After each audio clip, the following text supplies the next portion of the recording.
السلام عليكم ورحمة الله وبركاته. الحمد لله وكفى وسلام على عباده الذين اصطفى. أما بعد فأعوذ بالله من الشيطان الرجيم. بسم الله الرحمن الرحيم. إن الذين يحبون أن تشيع الفاحشة في الذين آمنوا لهم عذاب أليم في الدنيا والآخرة والله يعلم وأنتم لا تعلمون. صدق الله العظيم. وقال النبي صلى الله عليه وسلم: من تشبه بقوم فهو منهم، أو كما قال عليه الصلاة والسلام. আমরা সকলে অন্তঃস্থল থেকে দুরূদ ইব্রাহিম পাঠ করি। اللهم صل على محمد وعلى آل محمد كما صليت على إبراهيم وعلى آل إبراهيم إنك حميد مجيد.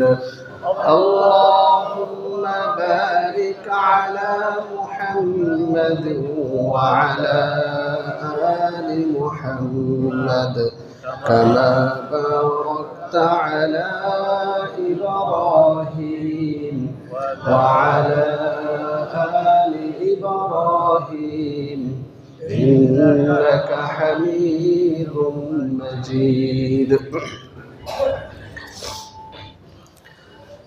আলহামদুলিল্লাহ, আল্লাহ তাআলার অশেষ মেহেরবানি যে আল্লাহ পাক রব্বুল আলামিন আমাদেরকে পবিত্র জুমার দিনে এই মুহূর্তে আল্লাহ তাআলার মহান বড় এক হুকুম জুমার নামাজ আদায় করার জন্য মসজিদে আসার তৌফিক দান করেছেন।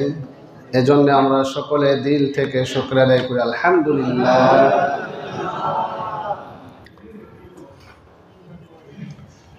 আমরা গত জুমায় নিজেকে ধাপে ধাপে পরিবর্তন করুন একটি শীটের কিছু অংশ আমরা আলোচনা শুনেছিলাম। তো ওইটা ইনশাল্লাহ আমাদের ধারাবাহিকভাবে ওই বিষয়টা আলোচনা আমরা ইনশাল্লাহ করব। আজকে কয়েকটা গুরুত্বপূর্ণ বিষয় একসাথে হয়ে গিয়েছে। তোর মধ্যে আজকের খুতবার মূল আলোচ্য বিষয় থাকবে কোরআন ও হাদিসের আলোকে ভালোবাসা। বলেন, আজকের খুতবার বিষয় কি থাকবে? কোরআন ও হাদিসের আলোকে ভালোবাসা।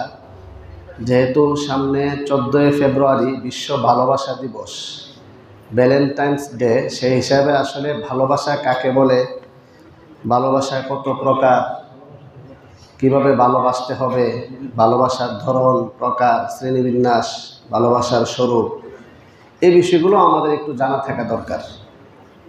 তো এই হিসাবে ইনশাল্লাহ আমি গতকালকার থেকে মাগরিবের পর থেকে এই বিষয়ে গবেষণা করতে করতে রাত্রে 12টা পর্যন্ত, তারপরে সকালে ফজরের পর থেকে নিয়ে এখন পর্যন্ত এই সবগুলো বিষয়কে একত্রিত করার পরে মোটামুটি একটা সার নির্যাস 3 পৃষ্ঠাব্যাপী একটা কাগজ করা হয়েছে।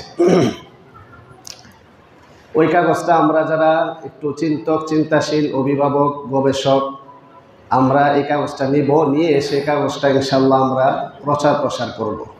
ওখানে আমাদের করণীয় কি, এই বিষয়গুলো ধারাবাহিকভাবে আসছে, সেগুলো আমরা আলোচনা শুনব।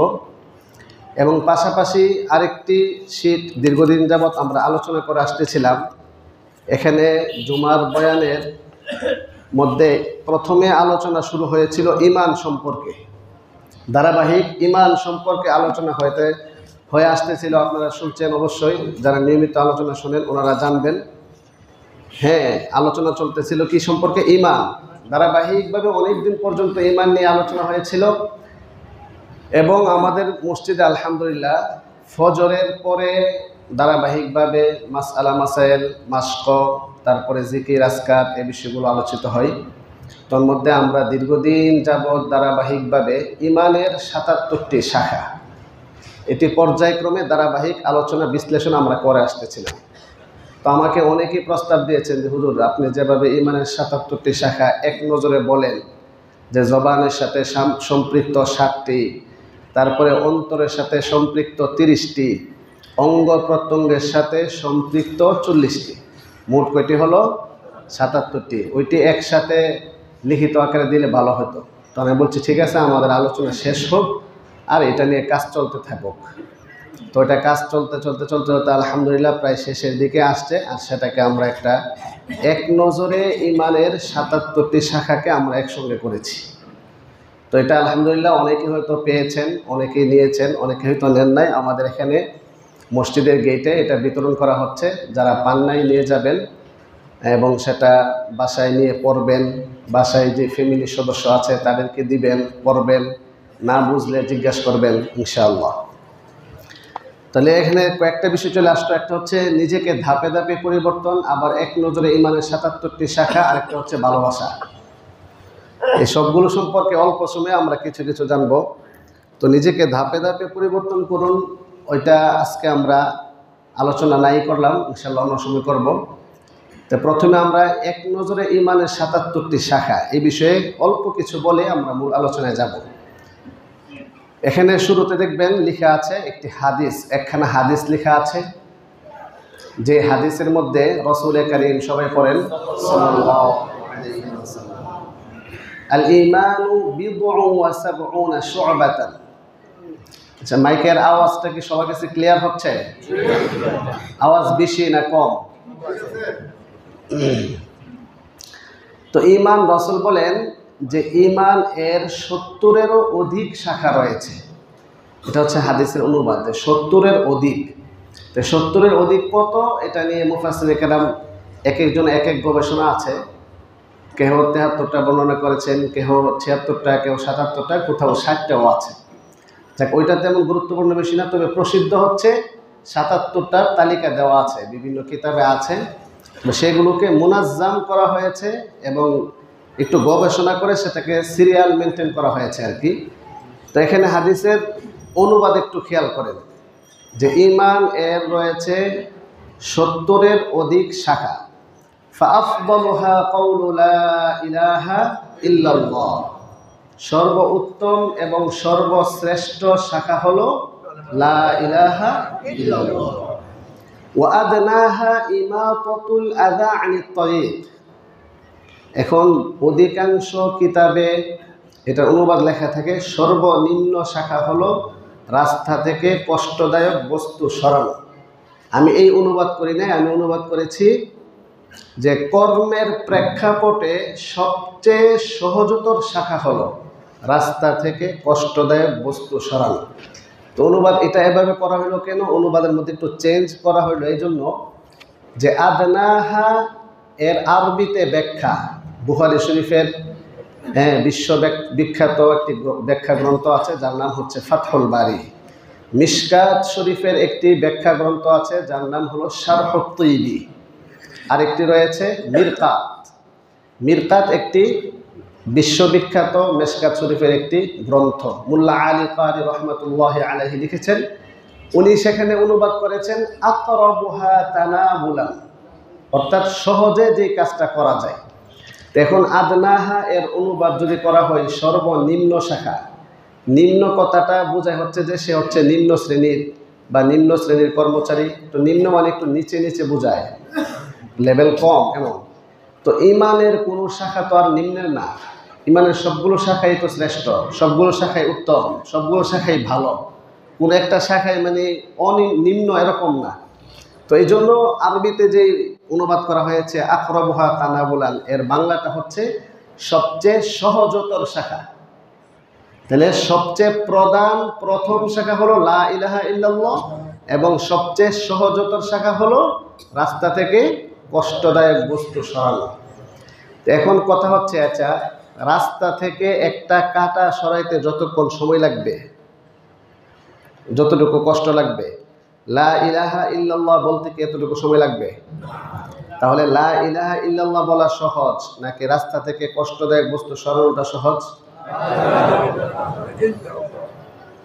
তাহলে এখন এখানে তো বলা হচ্ছে যে সবচেয়ে সহজ থাকা হইলো কষ্টদায়ক। আমি যখন এগুলো ছোটবেলা পরে আমার এই প্রশ্নগুলো জাগতো, আমি একটু অন্য টাইপের কোনো একটা কিছু অন্যরকম আমার প্রশ্ন জাগে, যেটা এমন হইলো কেন। তো এটা গবেষণা করে দেখলাম যে না, এখানে বিষয়টা হচ্ছে, একটা হচ্ছে বিশ্বাসের প্রেক্ষাপটে আর একটা হচ্ছে কর্মের প্রেক্ষাপটে। আমল, আমরা রাস্তা থেকে কষ্টদায়ক বস্তু সরানো, এটা একটা আমল, যেটা কাজ, মুখে কিছু বলতে হয়। আপনি রাস্তা থেকে কষ্টদায়ক বস্তু সরানো, মুখে কোনো কাজ করার দরকার নেই। তো এটা হাতের একটা কর্মের একটা কর্ম। তো এই জন্য কর্মের প্রেক্ষাপটে, এই জন্য দেখবেন ব্র্যাকেটে দেওয়া আছে কর্মের প্রেক্ষাপটে। তো কর্মের প্রেক্ষাপটে এই কথাটা ব্র্যাকেটে আনা হইলো কেন? যেহেতু এটা মূল অনুবাদে নাই, মর্মের মধ্যে আছে, এই জন্য এটা ব্র্যাকেটে দেওয়া হইলো কর্মের প্রেক্ষাপটে। আর আদনাহা সবচেয়ে সহজতর শাখা হলো রাস্তা হতে কষ্টদায়ক বস্তু সরানো। ওয়াল হায়াউ শু'বাতুম মিনাল ঈমান, লজ্জা ঈমানের একটি অংশ। মানে লজ্জা কি? এই কথাটা বহু সমস্যার সমাধান দেওয়া হইল। হাদিস শরীফে অন্য হাদিসে আসছে, যার হায়া নাই সে যা ইচ্ছা তা করুক, যার লজ্জা নাই সে যা ইচ্ছা তা করুক। তো এখানে লজ্জাটা ঈমানের একটা অংশ। লাজুক হওয়া, হ্যাঁ, লজ্জাশীলতা, এটা ইসলাম শিক্ষা দেয়, এটা কোরআন শিক্ষা দেয়। সাহাবায়ে কেরামের সিফত ছিল যে লজ্জাশীলতা, একটু লাজুক হওয়া, যা ইচ্ছা তাই করতে পারা, একেবারে ফ্রি মিক্সিং, ফ্রি সেক্স, হ্যাঁ, নিজের অবৈধ যৌনাচার, এগুলো ইসলাম তো সাপোর্ট করে না। লজ্জা ঈমানের অংশ, এটা আমাদেরকে মেসেজ দেয় যে আমাদের লাজুক হইতে হবে।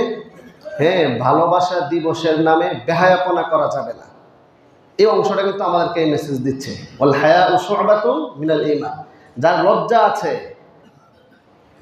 সে অশ্লীলতা বেহায়াপনায় যুক্ত হতে পারে না। অশ্লীলতা বেহায়াপনায় যুক্ত হয়েছে, প্রমাণ তার লজ্জা নাই। ওয়াল হায়াউ শু'বাতুম মিনাল ঈমান।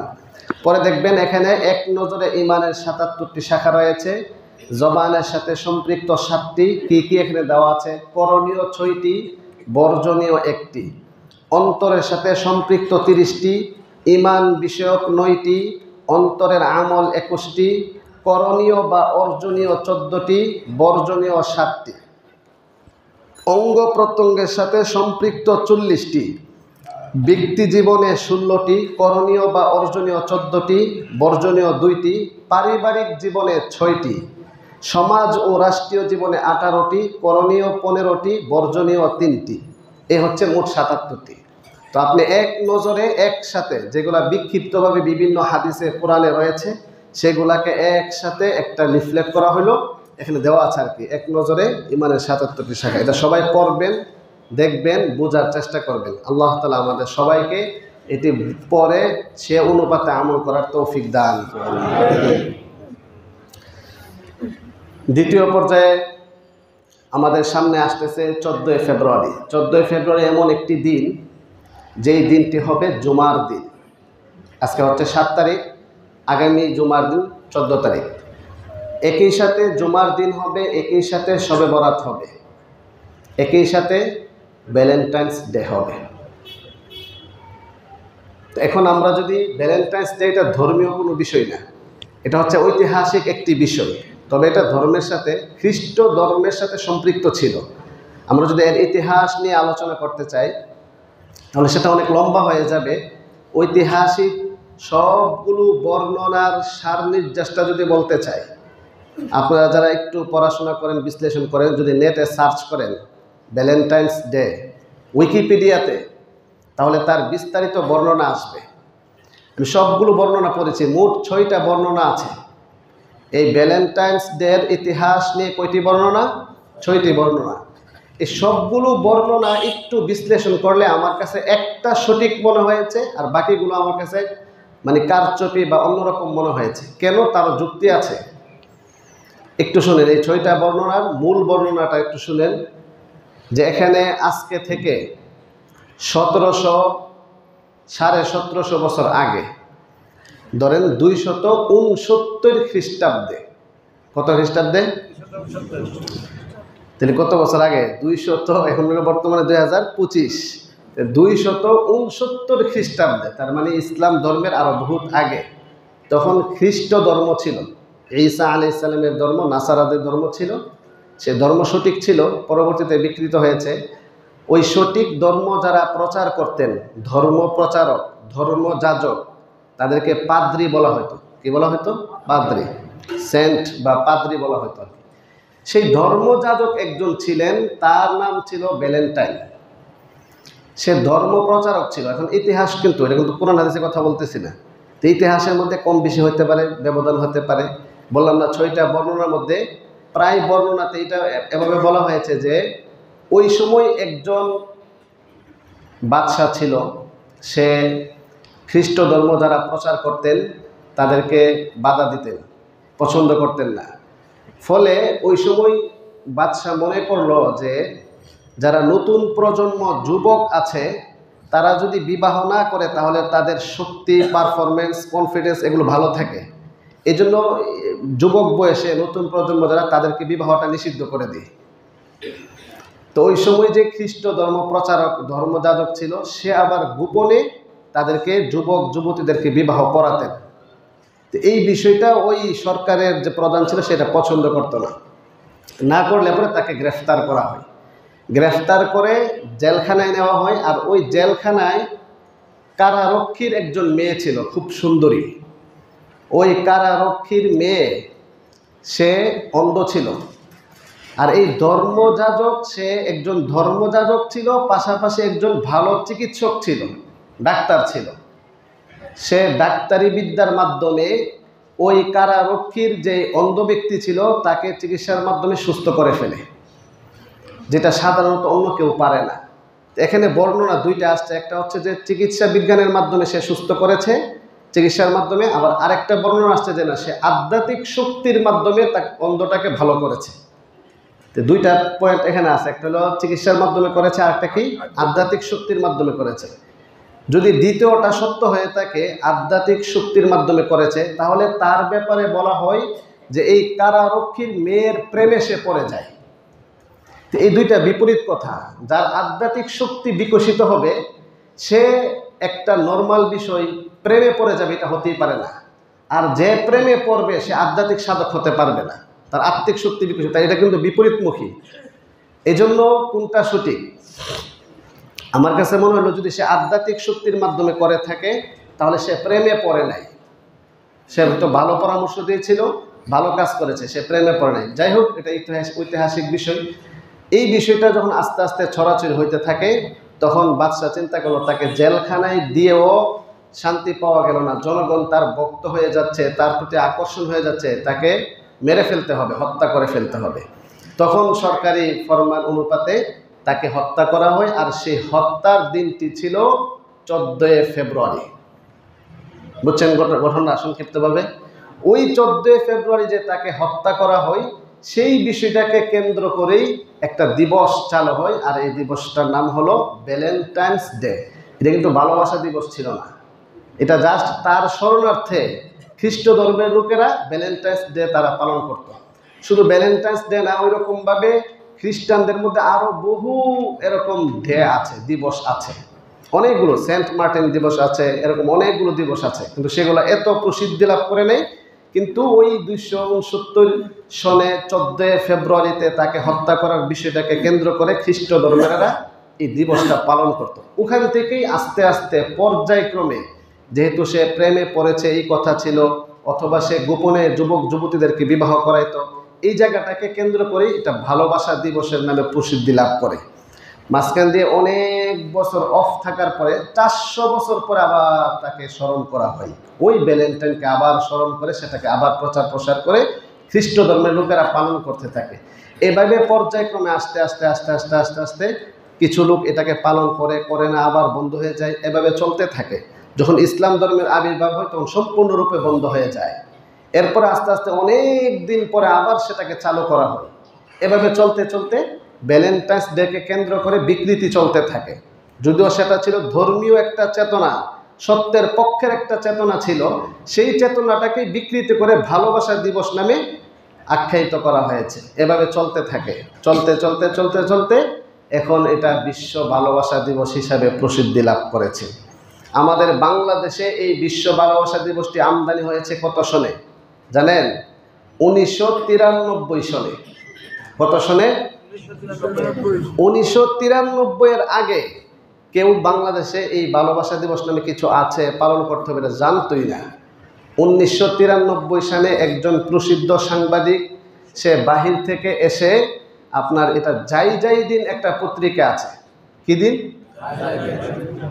হ্যাঁ, যাই যাই দিন, ওই পত্রিকার মধ্যে সে বাহিরে দেখছে এত একটা চমৎকার দিবস, ভালোবাসা দিবস, ওইটার মধ্যে গার্লফ্রেন্ডের সাথে ভালোবাসা করা যায়, ফুল দেওয়া যায়, চুম্বন করা যায়, কিস করা যায়, আরো কত কিছু করা যায়। এটা তার কাছে ভালো লাগছে। সে চিন্তা করলো এই জিনিসটা বাংলাদেশে প্রচার প্রসার করা দরকার। বাংলাদেশের যুবক যুবতীরা এই ভালোবাসা বুঝে না, তাদেরকে বুঝাইতে গিয়া তিনি যাই যাই দিন পত্রিকায় বিশাল বড় একটা লেখা দেন। আর তখন থেকে এটা আস্তে আস্তে আস্তে আস্তে প্রচার হইতে হইতে বর্তমান পর্যন্ত ভালোবাসা দিবস আসছে আর কি।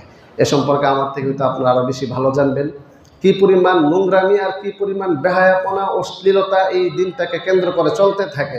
শুধু এতটুকুই না, 7 ফেব্রুয়ারি থেকে আরম্ভ হয়ে 14 ফেব্রুয়ারি পর্যন্ত ধারাবাহিকভাবে ভালোবাসার স্তর আছে। অমুক ডে, তমুক ডে, অনেক ডে আছে, এগুলো আমি এখন বলতে চাচ্ছি না।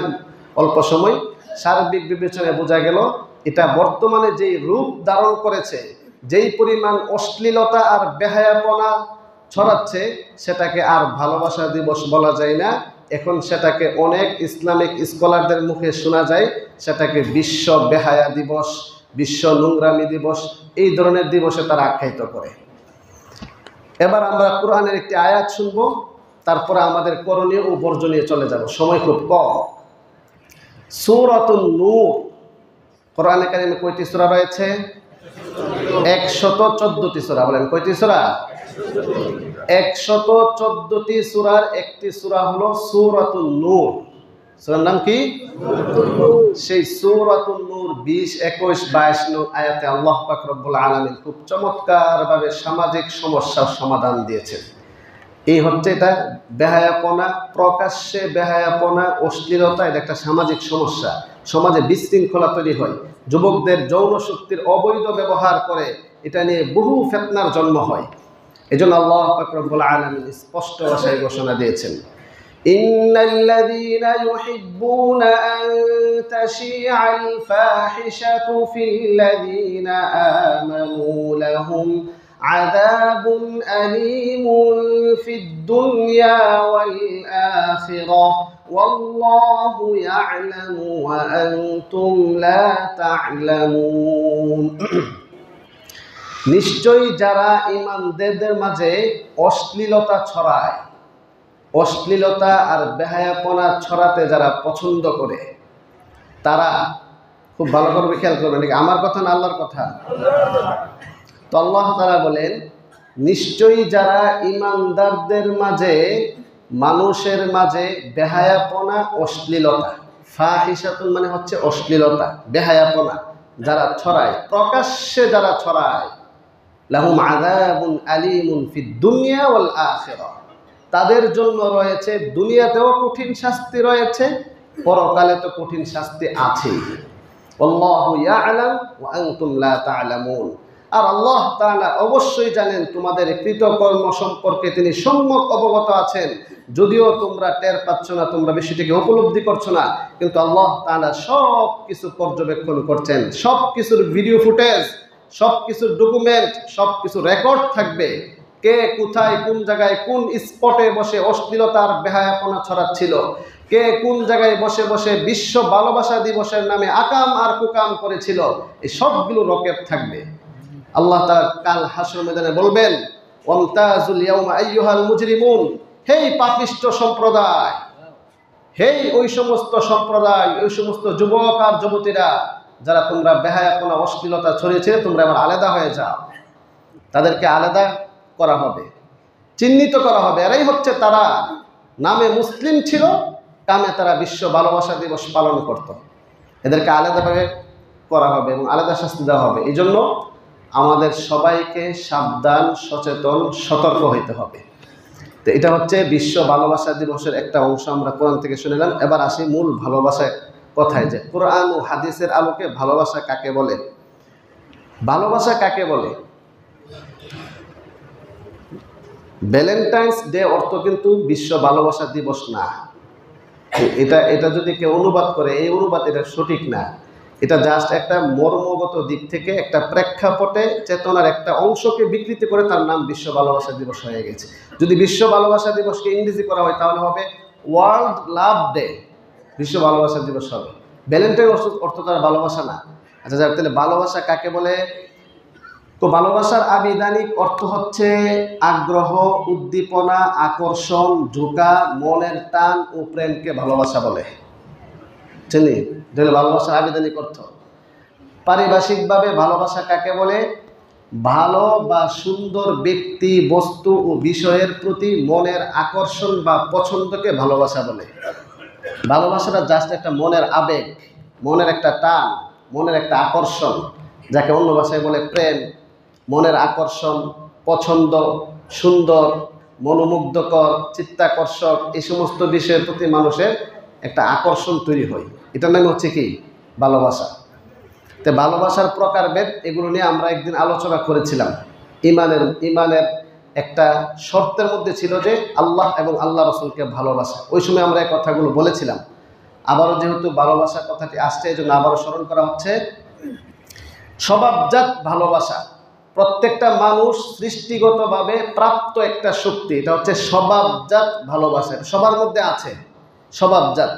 আপনি এক জায়গায় বসে আছেন, সুন্দর সুন্দর ছোট্ট একটা শিশু, ফুটফুটে একটা কিউট বাবু আপনার সামনে পড়েছে, তখন তাকে দেখলে ভালো লাগে, তাকে কোলে নিতে মনে চায়, তাকে চুমু খেতে মনে চায়। তো এটা একটা আকর্ষণ, একটা ভালোবাসা। এটা হচ্ছে কি? স্বভাবজাত ভালোবাসা। আপনি একটা কোথাও গেছেন, খুব মন মাতানো আকর্ষণীয় একটা ডিজাইন দেখলেন, প্রাকৃতিক সুন্দর একটা দৃশ্য দেখলেন, তখন তার এটা ভালো লাগবে, তার প্রতি একটা আকর্ষণ জাগবে, এখানে একটা ভালোবাসা তৈরি হবে। এটা হচ্ছে কি? ভালোবাসা। এটা হচ্ছে স্বভাবজাত ভালোবাসা। আর একটা হলো জ্ঞানগত ভালোবাসা। বাহ্যিকভাবে আকর্ষণ না থাকলেও জ্ঞানের টাকা যায়, জ্ঞানের চাহিদা, সেটাকে ভালো লাগে। যেমন আপনি অসুস্থ হলেন, এখন আপনাকে একটা তিক্ত ওষুধ দেওয়া হলো, এই ওষুধটাকে খেতে ভালো লাগে? তিক্ত ওষুধটা খেতে ভালো লাগে? নিম পাতার রস খেতে ভালো লাগে? কিন্তু নিম পাতার রসের অনেক উপকারিতা আছে। যখন আপনি নিম পাতার রসের তিক্ত রসটার কিছু উপকারিতা আপনি পড়লেন, শুনলেন, জানলেন, তখন আপনার রোগের চিকিৎসা হিসাবে ওইটা খেতে মন চাবে, যদিও বাহ্যিকভাবে সেটা তিতা। এটা হচ্ছে জ্ঞানগত আকর্ষণ, জ্ঞানগত ভালোবাসা, মাহাব্বাতুন আকলিয়া। আর একটা হচ্ছে ঈমানের দাবিতে ভালোবাসা। এটা কি? আরটা কি? ঈমানের দাবিতে ভালোবাসা। ঈমান, যার ঈমান যত বেশি থাকবে তার এই বিষয়ের প্রতি ভালোবাসা তত বেশি জন্মাবে। এটা হলো আল্লাহকে ভালোবাসা, রসুলকে ভালোবাসা। বলে রসুলকে আমরা দেখেছি? কোথায়? 1400 বছর আগে আমরা তো দেখি নাই, কিন্তু ওনার আদর্শের কথা আমরা শুনেছি, ওনার পরিচয় আমরা শুনেছি। এটা আমাদের ঈমানের অংশ। লা ইলাহা ইল্লাল্লাহ মুহাম্মাদুর রাসূলুল্লাহ সাল্লাল্লাহু আলাইহি ওয়াসাল্লাম। তাহলে এই যে রসুলকে ভালোবাসা, আল্লাহ তাআলাকে ভালোবাসা, এটা হচ্ছে আমাদের ঈমানের অংশ। তাহলে আমরা আরও কিছু ভালোবাসার ধরেন ভালোবাসা হচ্ছে কি? দেখেন, বাহ্যিক ভালোবাসা, উপর ভালোবাসা, মন দিয়ে ভালোবাসা, অন্তর দিয়ে ভালোবাসা, স্বার্থ মিশ্রিত ভালোবাসা, স্বার্থের কারণে ভালোবাসছে, নিঃস্বার্থ ভালোবাসা, আল্লাহর জন্য ভালোবাসা, বৈধ ভালোবাসা, অবৈধ ভালোবাসা, হারাম রিলেশন। বৈধ ভালোবাসা, অবৈধ ভালোবাসা আছে না? স্বার্থ মিশ্রিত নিঃস্বার্থ ভালোবাসা আছে না? আল্লাহর জন্য ভালোবাসা, একজন মুমিন অপর মুমিনকে ভালোবাসে, আল্লাহর জন্য ভালোবাসে। একজন মুসল্লি ইমাম সাহেবকে ভালোবাসে, কার জন্য? আল্লাহর জন্য ভালোবাসে। একজন ইমাম মুসল্লিকে ভালোবাসে, কার জন্য ভালোবাসে? আল্লাহ তাআলার জন্য ভালোবাসে। তাহলে ভালোবাসার ধারাবাহিকতা হচ্ছে, প্রথমে সর্বপ্রথম প্রধান ভালোবাসা হবে আল্লাহ তাআলার সাথে, কার সাথে? সবচেয়ে বেশি কাকে ভালোবাসতে হবে? আল্লাহ তাআলাকে ভালোবাসতে হবে। কেন? আল্লাহ তাআলা হচ্ছেন আমাদের সৃষ্টিকর্তা। মানুষ কাকে ভালোবাসে, কেন ভালোবাসে? যার নুন খায় তার গুণ গায়।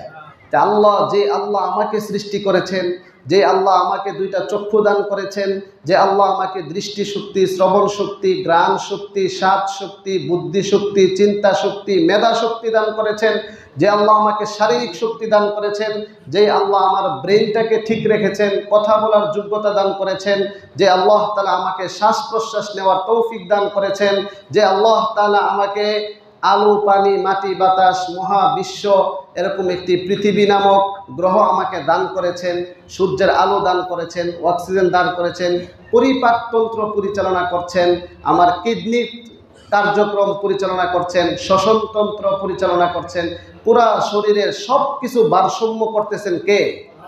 আল্লাহ তাআলা করতেছেন। অসংখ্য অগণিত নিয়ামত আমাকে দান করেছেন। এই হিসাবে সবচেয়ে বেশি কাকে ভালোবাসতে হবে? আল্লাহ তাআলাকে ভালোবাসতে হবে। দ্বিতীয় পর্যায়ে ভালোবাসা হবে রাসূলকে। বলেন দ্বিতীয় পর্যায়ে রাসূলুল্লাহ, সবাই বলেন সাল্লাল্লাহু আলাইহি ওয়াসাল্লামকে ভালোবাসতে হবে। তৃতীয় পর্যায়ে কাকে ভালোবাসতে হবে?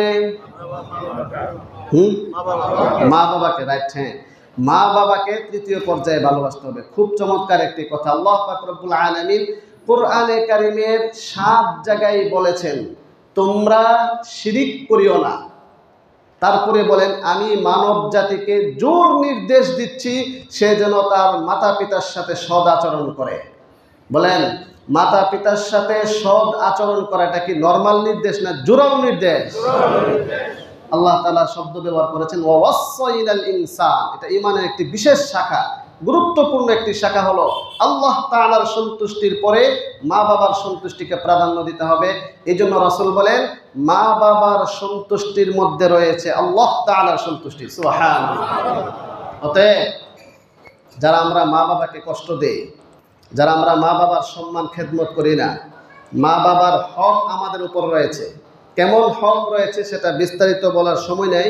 সংক্ষিপ্ত আয়াতের পরের অংশে আল্লাহ তাআলা বলেন হে মানব জাতি মনোযোগ দিয়ে শুনো, ওয়াসাইনাল ইনসানা বিওয়ালিদাইহি ইহসানা হামালাতহু উম্মুহু কুরহা ওয়া ওয়াদাআতহু কুরহা ওয়াহনান আলা ওয়াহনিন। যেই মা তোমাকে গর্ভে ধারণ করেছে, কষ্টের উপর 10 মাস কষ্ট করেছে, খেতে পারে নাই, বমি ভাব হয়েছে, মাথা ঘুরিয়েছে, কোনো কাজ আনন্দ চিত্তে উৎফুল্লতার সাথে করতে পারে নাই, রাত্রে ঘুমাতে পারে নাই, গভীর রাতে হঠাৎ ঘুম ভেঙে গিয়েছে ব্যথায়, সেই কষ্টের উপর কষ্ট। আল্লাহ বলেন যে কষ্টের উপরে কষ্ট পরিমাণ কত কোনো পৃথিবীর কোনো পুরুষ বলতে পারবে না। কারণ এই কষ্টটা তো এটা উপলব্ধিগত বিষয়। শুধুমাত্র ওই নারী বলতে পারবে যেই নারী বাচ্চা প্রসব করেছে, সে বলতে পারবে একটা বাচ্চা প্রসব করা যে কি পরিমাণ কষ্ট। অতএব আল্লাহ তাআলা বলেন সাবধান, শুনে রাখো, ওয়ালা তাকুল লাহুমা উফফিন, তুমি তোমার পিতামাতাকে উফ শব্দটিও বলিও না।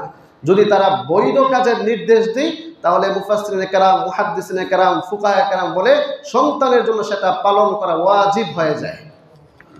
আর যদি অবৈধ কোনো কাজের নির্দেশ দেই তাহলে আল্লাহ তাআলার নাফরমানি করার ক্ষেত্রে মা বাবাকে অনুসরণ করা যাবে না। তবে তাদের সাথে অসম্মানমূলক আচরণ করা যাবে না।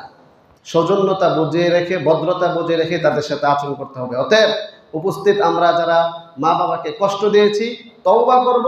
মা বাবার 14টি হক রয়েছে। বলেন কয়টি হক রয়েছে? 14টি হক মা বাবার রয়েছে। জীবিত থাকা অবস্থায় 7টি, মরণের পরে 7টি। ইনশাআল্লাহ কোনো সময় সেটা একটা কাগজ করে আমাদের সবাইকে দেওয়া হবে। আল্লাহ তাআলা আমাদের সবাইকে মাতা পিতাকে শ্রদ্ধা, সম্মান, ভদ্রতা, সৌজন্যতামূলক আচরণ করার তৌফিক দান করুন। মা বাবার জন্য সবসময় দোয়া করার তৌফিক দান করুন, যেই দোয়া আল্লাহ তাআলা কোরআনে কারিমে শিক্ষা দিয়েছেন, রব্বিরহামহুমা কামা রব্বায়ানি সগীরা। এই আয়াতের তাফসিরে মুফাসসিরিনে কেরাম লিখেন যে প্রত্যেক দিন 5 ওয়াক্ত নামাজের পরে এই দোয়া করা ওয়াজিব। যদিও এটার উপরে ফতোয়া না, কেউ কেউ ওয়াজিব বলে, কেউ কেউ বলেছেন এটা প্রয়োজনীয়, করণীয়, আবশ্যকীয়। তবে শরঈ দৃষ্টিকোণ থেকে ওয়াজিব না, তবে কেউ কেউ বলেছেন শরঈ দৃষ্টিকোণ থেকে ওয়াজিব। অতএব এটা খুব খেয়াল রাখতে হবে। আল্লাহ তাআলা আমাদের সবাইকে মা বাবার সাথে সৎ আচরণ করার তৌফিক দান করুন। যারা আমরা মা বাবাকে কষ্ট দিয়েছি, আমরা আল্লাহ তাআলার কাছে ক্ষমা চাবো। মা বাবা জীবিত থাকলে ওনাদের কাছে ক্ষমা চাবো, আর যদি ওনারা চলে যান তাহলে ওনাদের নামে দান খেরাত করব, সাদাকা করব, কোরআন তেলাওয়াত করব, ইসালে সওয়াব করব, ইতিমদেরকে দান করতে পারবো, কোনো কিছু কিনে দিতে পারবো, জনকল্যাণমূলক মা বাবার নামে কাজগুলো করতে পারবো। আচ্ছা, এবার শুনেন, আল্লাহ তাআলা কাদেরকে ভালোবাসেন আর আল্লাহ তাআলা কাদেরকে ভালোবাসেন না, এই শীটের মধ্যে খুব তালিকা সুন্দরভাবে রেফারেন্স সহ কোরআনের কত নম্বর সূরা কত নম্বর আয়াতে এই কথাগুলো আছে সেটা রেফারেন্স সহ দেওয়া আছে, সবাই নিয়ে যাবেন। আল্লাহ তাআলা কাদেরকে ভালোবাসেন, একটা সূত্র আল্লাহ তাআলা কোরআনে কারিমে যত জায়গায় বলেছেন যে আল্লাহ তাআলা তাদেরকে ভালোবাসেন, এর অর্থ হলো আল্লাহ তাআলা তাদেরকে শান্তি দিবেন, আল্লাহ তাআলা তাদেরকে পুরস্কৃত করবেন, আল্লাহ তাআলা তাদেরকে সন্তুষ্ট করবেন। আর যেই সকল আয়াতে আল্লাহ তাআলা বলেছেন যে তাদেরকে ভালোবাসেন না, এর অর্থ সমস্ত মুফাসসিরিনে কেরাম একমত, এর অর্থ হলো আল্লাহ তাআলা তাদেরকে শাস্তি দিবেন। বলেন নাউযুবিল্লাহ। তাহলে আল্লাহ তাআলা ভালোবাসার অর্থ শান্তি দিবেন, আর ভালো না বাসার অর্থ শাস্তি দিবেন। কি পরিমাণ শাস্তি হবে এটা বিভিন্ন আয়াতে আছে। এবার শুনেন আল্লাহ তাআলা কাদেরকে ভালোবাসেন। ইন্নাল্লাহা ইউহিব্বুল মুত্তাকিন, নিশ্চয়ই আল্লাহ তাআলা মুত্তাকিদেরকে ভালোবাসেন। ইন্নাল্লাহা ইউহিব্বুল মুহসিনিন, নিশ্চয়ই আল্লাহ তাআলা সৎকর্ম পরায়ণশীলদেরকে ভালোবাসেন। ইন্নাল্লাহা ইউহিব্বুস সাবিরিন, নিশ্চয়ই আল্লাহ তাআলা ধৈর্যশীলদেরকে ভালোবাসেন। ইন্নাল্লাহা ইউহিব্বুল মুতাওয়াক্কিলিন, নিশ্চয়ই আল্লাহ তাআলা তার উপর ভরসাকারীদেরকে ভালোবাসেন। ইন্নাল্লাহা ইউহিব্বুত তাওয়াবিনা ওয়া ইউহিব্বুল মুতাতাহহিরিন, নিশ্চয়ই আল্লাহ তাআলা তওবাকারী পবিত্রতা অর্জনকারীদেরকে ভালোবাসেন। ইন্নাল্লাহা ইউহিব্বুল মুতাসিতিন, নিশ্চয়ই আল্লাহ তাআলা সত্য ন্যায় প্রতিষ্ঠাকারীদেরকে আল্লাহ তাআলা ভালোবাসেন। ইন্নাল্লাহা ইউহিব্বুল্লাযীনা ইউকাতিলুনা ফী সাবিলিহি সাফফান কাআন্নাহুম বুনয়ানুম মারসুস, নিশ্চয়ই আল্লাহ পাক রব্বুল আলামিন ওই সমস্ত সংগ্রামীদেরকে ভালোবাসেন যারা আল্লাহ তাআলার রাস্তায় সত্যের পক্ষে ন্যায় প্রতিষ্ঠা করার পক্ষে সংগ্রাম করেছেন। আল্লাহ তাআলা তাদেরকে ভালোবাসেন। আল্লাহ তাআলা ধৈর্যশীলদের সাথে আছেন, আল্লাহ তাআলা মুত্তাকিদের সাথে আছেন। এবার আল্লাহ তাআলা কাদেরকে ভালোবাসেন না? আল্লাহ তাআলা বলেন ইন্নাল্লাহা লা ইউহিব্বুল কাফিরিন, নিশ্চয়ই আল্লাহ তাআলা কাফেরকে পছন্দ করেন না, ভালোবাসেন না। নিশ্চয়ই আল্লাহ তাআলা খিয়ানতকারীকে ভালোবাসেন না। ইন্নাল্লাহা লা ইউহিব্বুল খাইনিন, ইন্নাল্লাহা লা ইউহিব্বুল মু'তাদিন, নিশ্চয়ই আল্লাহ তাআলা সীমালঙ্ঘনকারী বাড়াবাড়িকারী তাদেরকে ভালোবাসেন না। নিশ্চয়ই আল্লাহ তাআলা ইন্নাল্লাহা লা ইউহিব্বুল ফারিহিন, দাম্ভিক অহংকার প্রদর্শনকারীকে আল্লাহ তাআলা ভালোবাসেন না। ইন্নাল্লাহা লা ইউহিব্বুল মুসরিফিন, নিশ্চয়ই আল্লাহ তাআলা অপচয়কারীদেরকে ভালোবাসেন না। ইন্নাল্লাহা লা ইউহিব্বুল মুফসিদিন, নিশ্চয়ই আল্লাহ তাআলা বিশৃঙ্খলা সৃষ্টিকারীদেরকে ভালোবাসেন না। ইন্নাল্লাহা লা ইউহিব্বুজ জালিমিন, নিশ্চয়ই আল্লাহ তাআলা জালেম স্বৈরাচার অত্যাচারীদেরকে ভালোবাসেন না। নিশ্চয়ই আল্লাহ তাআলা বৈষম্যকারীদেরকে ভালোবাসেন না। নিশ্চয়ই আল্লাহ তাআলা পাপিষ্ঠ। ইন্নাল্লাহা লা ইউহিব্বু কুল্লা খাওয়ানিন কাফফারিন আথিম, নিশ্চয়ই আল্লাহ তাআলা পাপিষ্ঠ বিশ্বাসঘাত খেয়ানতকারীকে আল্লাহ তাআলা ভালোবাসেন না। আল্লাহ তাআলা আমাদের সবাইকে ভালোবাসার মর্ম বুঝে অশ্লীল ও বেহায়াপনা থেকে বিরত থেকে সত্যিকার অর্থে আল্লাহর রাসূলকে বৈধ ভালোবাসার তৌফিক দান করুন। নিশ্চয়ই আল্লাহ তাআলা পূর্ণ আলোচনার বুলেট পয়েন্ট, ফোকাস পয়েন্ট, সবাই মনোযোগ দিয়ে শুনেন। বাহিরে যারা আছেন, বারান্দায় যারা আছেন, উপরে যারা আছেন, রাস্তায় যারা দাঁড়িয়ে আছেন, এখনো আসেন নাই, আসবেন, মাইকের আওয়াজ পৌঁছতেছে, আপনাদেরকে দৃষ্টি আকর্ষণ করছি। 10 সেকেন্ডের জন্য এদিকে মনোযোগ দেন। আজকের আলোচনার সর্বশেষ এবং ফোকাস পয়েন্ট হলো নিশ্চয়ই আল্লাহ তাআলা প্রকাশ্যে অশ্লীল বেহায়াপনা কাজে লিপ্তদেরকে ভালোবাসেন না। আবার বলছি, লা ইউহিব্বুল জাহরা বিসসু, নিশ্চয়ই আল্লাহ তাআলা প্রকাশ্যে অশ্লীলতা বেহায়াপনার কাজে লিপ্ত ব্যক্তিদেরকে ভালোবাসেন না। তার মানে কি? শাস্তি দিবেন। ভালোবাসেন না মানে আদর করবেন, নাকি ভালোবাসেন উনি শাস্তি দিবেন? অতএব সর্বশেষ আজকের বয়ান থেকে মিম্বরের আমানত রক্ষা করাতে সবাইকে বলা হচ্ছে, সামনে আসছে 14 ফেব্রুয়ারি, সেই 14 ফেব্রুয়ারিকে কেন্দ্র করে আমরা ভালোবাসার নামে বেহায়াপনা অশ্লীলতা থেকে আমরা দূরে থাকবো। আল্লাহ তাআলা সবাইকে তৌফিক দান করুন। বসেন। করণীয় কি? করণীয় হচ্ছে, এখানে লম্বা সবগুলো পড়া যাবে না, সময় প্রায় শেষের দিকে, আরো কয়েকটা বিষয় আছে। প্রচলিত বিশ্ব ভালোবাসা দিবস ও আমাদের করণীয়, এটা কিন্তু লিখিত আকারে অনেক কষ্ট করে না ঘুমিয়ে নাস্তা না করে সেটা লিখেছি। প্রচলিত বিশ্ব ভালোবাসা দিবস ও আমাদের করণীয়। আমাদের পরিচয়, আমরা মানুষ। বলেন, আমাদের পরিচয় কি? আমরা মানুষ। আমরা শ্রেষ্ঠ জাতি, শ্রেষ্ঠ উম্মত।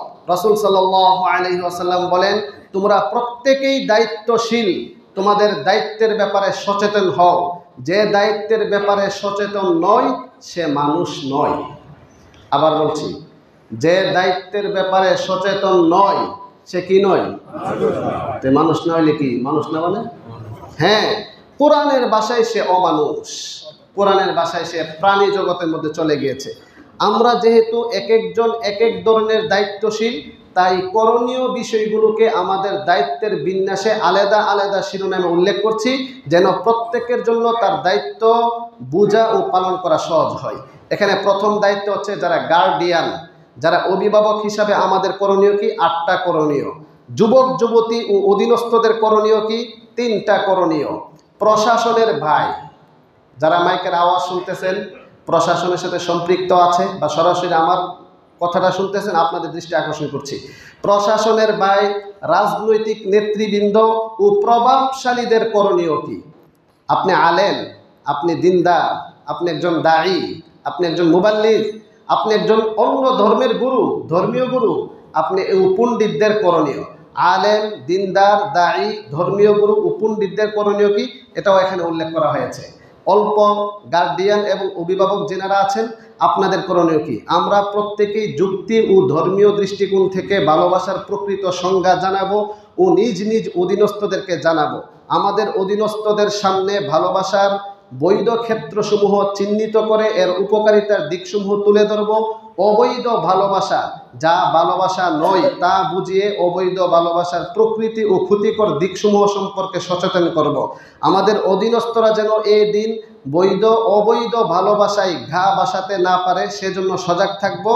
একা তাদেরকে বাইরে বের হতে দিব না, না দিয়ে সম্ভব হলে নিজেরাও পুরো দিন তাদের সঙ্গ দিব। বিশেষত সেদিন বিকাল থেকে রাত পর্যন্ত তারা কোনো অবস্থাতেই যেন ধর্ম ও আদর্শহীন মানুষের সঙ্গ না পায়, সেদিকে খুব লক্ষ্য রাখব। 5 নাম্বার, তাদের সাথে নিজেরা মিশে ভালোবাসার সম্পর্ক তৈরি করব। তাদের জন্য ঘরে কিংবা বাইরে সম্ভব হলে ভালো খানা সহ বৈধ বিনোদনের পর্যাপ্ত ব্যবস্থা করব। তবে বাইরে থেকে ঘরে এনে ব্যবস্থা করতে পারাই নিরাপদ। 6 নাম্বার, যে কোনো ধরনের পর নারী পুরুষের আনাগোনা অন্তত সেদিনের জন্য নিষেধ করব। সুযোগ বুঝে পর পুরুষের সাথে মিশার ক্ষতিকর দিকগুলো বলে তাদেরকে সতর্ক করব। মানুষের কষ্ট হয়, ভালো করে খেয়াল করেন, মানুষের কষ্ট হয় এমন যে কোনো কাজ করা থেকে তাদেরকে বিরত রাখব। বিশেষ করে ডেস্ক সেট, মাইকে গান না ছড়ার বিষয়ে অবশ্যই লক্ষ্য রাখব। সম্ভব হলে কোনো সচেতন মানুষকে ডেকে যুক্তি ও ধর্মের আলোকে, দর্শন বিজ্ঞান সায়েন্টিফিক ব্যাখ্যার মাধ্যমে আলোকে এই বিষয়ে দিক নির্দেশনামূলক আলোচনার ব্যবস্থা করব। এ হচ্ছে গাইডলাইন অভিভাবকদের করণীয়। যুবক যুবতী যারা আছে তাদের করণীয় কি হবে? আব্বু আম্মু অন্যান্য মুরব্বীদের কথা শুনে সে দিন কাটাবো। কোনো অবস্থাতেই তাদের কথা অমান্য করে নিজেদের ভালো লাগা বিষয় করতে যাব না।